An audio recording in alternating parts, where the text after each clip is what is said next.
What is up, guys? Done at the site. In this video, I'm going to show you how to always use GPT-4o in Perplexity AI. So first, you need to head over to the Perplexity AI, and then you need to make sure that you have purchased the Perplexity Pro account.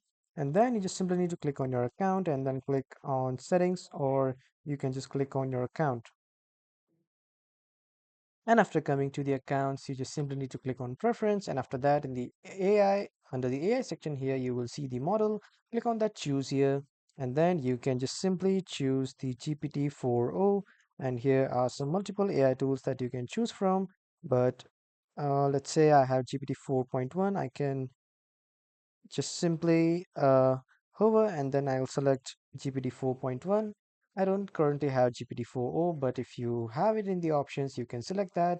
And then this is how you can use the GPT 4o in Perplexity AI. That was all for this video, everyone. Thank you for watching.